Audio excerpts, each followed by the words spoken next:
नमस्कार. माझं नाव सुशील काशीनाथ वाळ. मी अष्टविनायक कला मंचचा विद्यार्थी. अष्टविनायक कला मंचतर्फे आयोजित केलेल्या एक पात्रीय स्पर्धा 2025-26साठी मी माझं नाव नोंदवलं आहे आणि त्यासाठी मी माझी छोटीशी कला आपल्यासमोर सादर करत आहे. धन्यवाद. सूतपुत्र सूतपुत्र सूतपुत्र ऋषाली, हे बिरुद घेऊन जगणारा मी कर्ण, विकर्णा होऊन श्रेष्ठ न्यायप्रिय, अर्जुनापेक्षाही श्रेष्ठ धनुर्धर.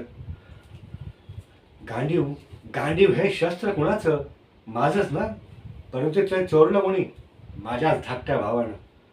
तक्षणी मी नियत्ताही त्या भीमाच्या नळणीचा घोड घेऊ शकलो असतो, परंतु आडवी आली ती माझी आई, साम्राज्ञी कुंती.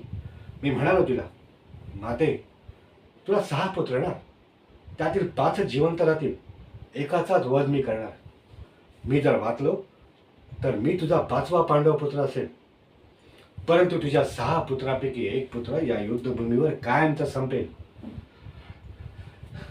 माते, जर तू माझे मातृत्व स्वीकारणार असशील तर हा तुझा पुत्र तुझ्यासाठी प्राण त्याग करायला हे तयार आहे.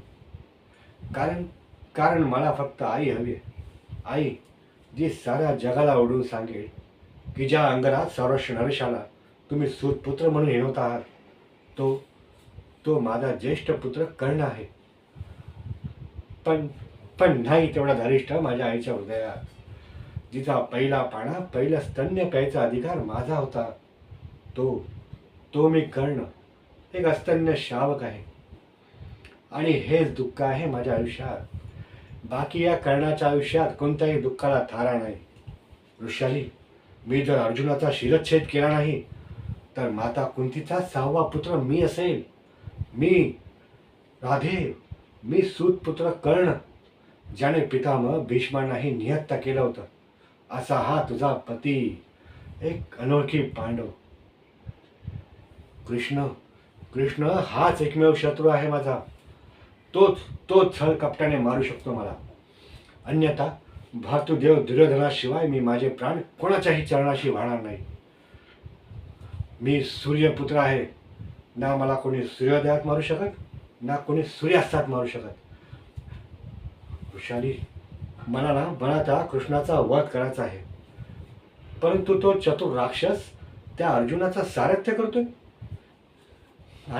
आणि युद्धशास्त्र सांगते की युद्ध सुरू असताना सारथ्यावर कधीही बाण चालू नये म्हणून. वृषाली, मला कळत नाहीये की मी काय करायला हवं.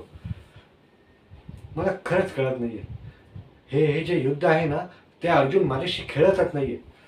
साक्षात भगवंत हे युद्ध माझ्याशी खेळतायत असं वाटतंय मला खरंच कळत नाहीये वृषाली, मी काय करायला हवं. एकीकडे मला साधारण झोपडीतून या राजमहालात आणणारा, मला अंगदेशाचा राजा बनवणारा, मला सख्या भावाप्रमाणे प्रेम करणारा माझा सखा दुर्योधन, आणि दुसरीकडे माझं मातृत्व नाकारणारी माझी आई साम्राज्ञी कुंती आणि तिचे ते 5 पांडव पुत्र जे सतत माझा अपमान करत असतात, आणि ती पांचाली. मला कळत नाहीये मी कोणाची साथ देऊ. एकीकडे अधर्म, एकीकडे धर्म. वृषाली, तू सांग मी काय करायला हवं. काय करायला वृषाली, तूच सांग. धन्यवाद.